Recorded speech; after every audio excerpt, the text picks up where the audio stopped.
Nat. Apaan? Nat. Apaan?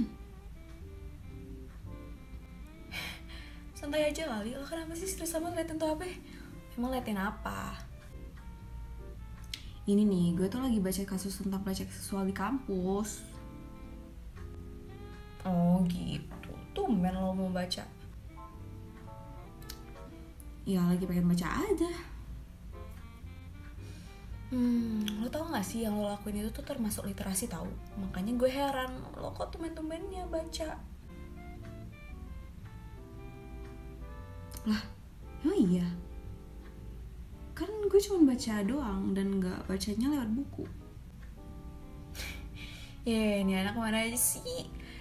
Itu tuh udah termasuk literasi digital tau. Dengan lo baca dan nerima informasi melalui online dan berbasis digital, ya lo udah ngelakuin literasi digital gitu. Oh gitu, baru tahu gue. Nah, teman-teman udah pada lihat kan tadi cuplikan sedikit tentang literasi digital itu seperti apa, yang mana nanti bakalan kita bahas lebih lanjut.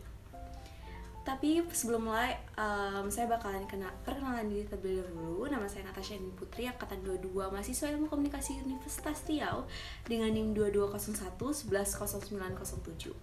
Saya membuat video ini berdasarkan ajuan dari dosen mengampu saya, yaitu dari mata kuliah literasi digital, Bapak Dr. Afrianto Daud, SPD MED. Beliau mengajukan beberapa pertanyaan seputar literasi digital, dan saya harus menjawab pertanyaan tersebut di video ini. Apa definisi Anda tentang literasi digital dan seberapa penting literasi digital bagi masyarakat yang hidup di abad 21? Jadi, literasi digital itu adalah pengetahuan dan kemampuan untuk menggunakan media digital, alat-alat komunikasi seperti handphone, komputer, atau jaringan internet dalam menemukan sebuah informasi di media massa dan bagaimana cara kita untuk mengevaluasi informasi tersebut dan menggunakannya. Nah, di sini kita bisa membuat informasi dan harus memanfaatkannya secara sehat, bijak, cerdas, cermat, tepat, dan patuh hukum. Seperti tidak menyebarkan berita hoax dan tidak melakukan copyright atau plagiarisme yang ekstrim. Dalam rangka membina komunikasi dan interaksi dalam kehidupan sehari-hari. Dan dari pengertian itu, kita bisa lihat seberapa pentingnya literasi digital bagi kehidupan sehari-hari kita.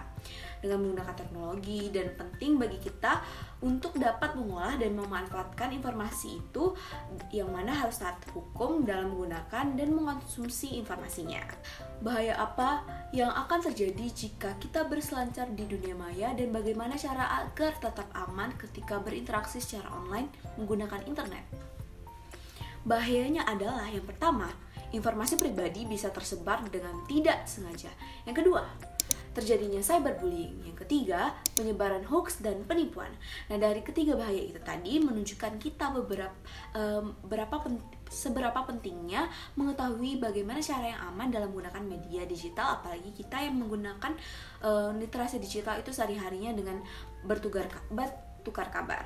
Nah, cara agar aman tetap aman jika berinteraksi online. Yang pertama, kita harus berhati-hati dengan informasi pribadi dalam membuat password online, dan harus memilah-milih website mana yang aman dan terpercaya untuk kita berikan data pribadi kita. Yang kedua, jika terkena cyberbullying, kita harus mengumpulkan bukti, dan kalau bisa kita stop dulu tuh untuk memainkan sosial media yang kita tadi. Dan jika belum terkena, kita harus berhati-hati terhadap semua postingan yang kita upload. Ataupun kalau misalnya kita sudah mengalami ataupun kita tidak sadar telah melakukan cyberbullying, sebaiknya kita minta maaf kepada korban, dan karena itu tuh bisa melukai mental health korban ke depannya. Nah, yang ketiga, kita harus mewaspadai dan memilah-milih informasi dalam media massa dan tidak menelan mentah-mentah informasi tersebut begitu saja, dan harus mewaspadai setiap modus penipuan online dalam bentuk apapun di dunia maya. Topik apa yang paling menarik dalam sepanjang satu semester dan mengapa? Menurut saya topik yang paling menarik adalah topik membuat video dan akun YouTube. Di sini tuh saya sangat senang karena saya diajarkan bagaimana cara membuat konten kreator dan dapat bermanfaat bagi semua orang. Apakah materi yang Anda pelajari di kelas ini penting untuk masa depan, dan mengapa penting? jelaskan dengan contoh. Sangat penting, apalagi dalam prospek kerja saya. Yang saya sangat idamkan adalah menjadi seorang content creator. Mendapatkan keuntungan lewat media digital dan memberikan informasi yang banyak dan bermanfaat bagi semua orang, itu merupakan profesi idaman saya. Dan di sini kami belajar untuk bagaimana menjadi content creator, cara yang aman untuk mengolah data privasi, mempelajari Mendeley, melakukan presentasi yang baik, dan itu sangat berguna bagi masyarakat di era digital sekarang. Contohnya, bagaimana cara berpresentasi. Di sini kami diajarkan bagaimana cara berpresentasi yang baik dan benar, juga dituntun untuk menjadi sebuah creator yang mana sangat penting untuk membuat personal branding bagi masing-masing orang. Pendapat Anda tentang kelas saya, hal apa yang disukai dan tidak disukai?